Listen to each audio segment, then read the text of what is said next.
पुराण पुरुषोत्तम भगवान की जय।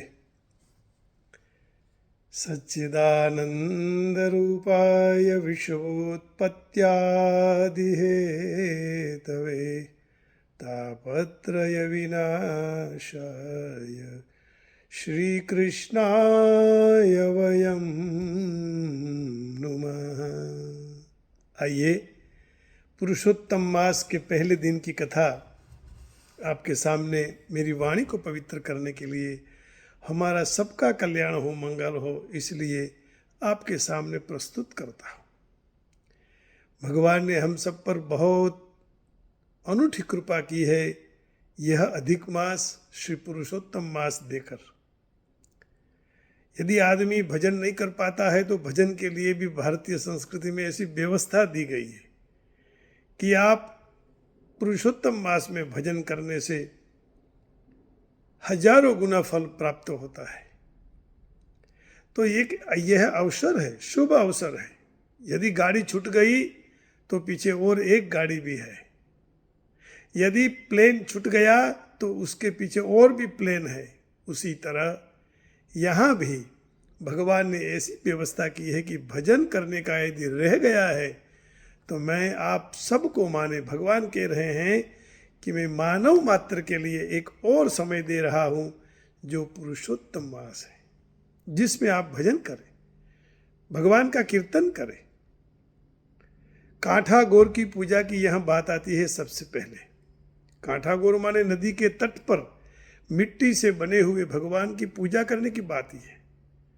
4 लड्डू बना के चारों तरफ रख के बीच में कांठा गौरी बोलते हैं, उसी की पूजा होनी चाहिए। इसका कारण यह है कि पहले पूरे विश्व में आदमी, मानव, मनुष्य नदी के तट पर, सागर के तट पर रहता था और वहां कोई मंदिर की व्यवस्था नहीं थी, इसलिए मिट्टी से बने हुए भगवान की पूजा होती थी। इतने मंदिर पहले थे ही नहीं। पुराने मंदिर भी आप देखिए कि सारे नदी के तट पर, सागर के तट पर होते थे।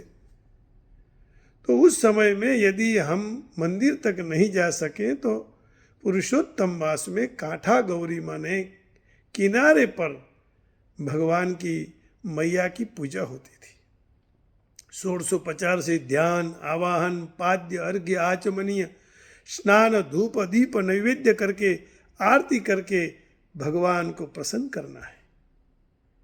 कोई भी कारण ऐसा ले लो कि जिससे भगवान के लिए प्रेम प्रकट हो, भक्ति प्रकट हो।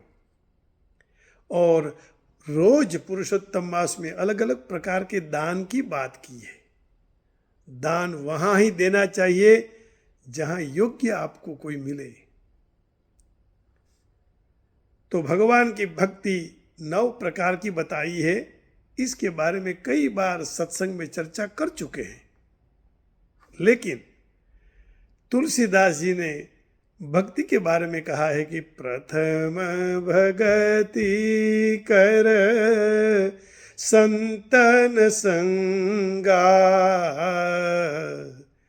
द्वितीय भगति मम कथा प्रसंगा।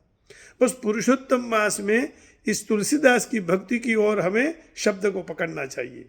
यहाँ ये कहा है कि प्रथम भगति कर संतन संगा। पुरुषोत्तम मास में कोई सद्गुरु मिल जाए, कोई संत महात्मा मिल जाए तो उनके पास जाकर भगवान की भक्ति के बारे में जानना चाहिए, उनके आशीर्वाद लेना चाहिए, उनको प्रणाम करके पूछना चाहिए कि भगवान की भक्ति कैसे बढ़ सकती है, भगवान कैसे प्राप्त हो सकते हैं। जैसे राजा परीक्षित ने भगवान को प्रसन्न करने के लिए सुखदेव जी पास के जाकर भगवान की महत्ता जानी। और ऐसे मासों में ही पुरुषोत्तम मास जैसे पवित्र मास में जो अपवित्र था वो भगवान के शरण में गया, पवित्र हो गया। तो भगवान को जानने के लिए ये पुरुषोत्तम मास है। भगवान को लीला से जान सकते हैं, भगवान को गुण से जान सकते हैं, भगवान को धाम से जान सकते हैं, भगवान को नाम से जान सकते हैं, भगवान को रूप से जान सकते हैं, भगवान को तीर्थ से जान सकते हैं। इसलिए हर एक दिन पुरुषोत्तम मास में एक एक भगवान के तीर्थ यात्रा को लेकर, भगवान के गुण को लेकर कथा कही जाएगी, सुनाई जाएगी, और हम सुनते रहेंगे, तब भगवान की महत्ता को, भगवान की गरिमा को हम प्राप्त कर सकेंगे। कौन है यह भगवान को, सारे विश्व को मंगल दे रहा है, कल्याण कर रहा है। एक छोटी बात भी, वार्ता भी आती है कि देरानी और जेठानी दोनों थी। देरानी आध्यात्मिक थी, नदी में जाकर स्नान कर कर व्रत जप तप किया करती थी और भगवान को प्राप्त करने के लिए श्रद्धा भाव से भगवान की पूजा करती थी। लेकिन जेठानी सांसारिक थी। देरानी ने कहा कि भाई भगवान की अर्चना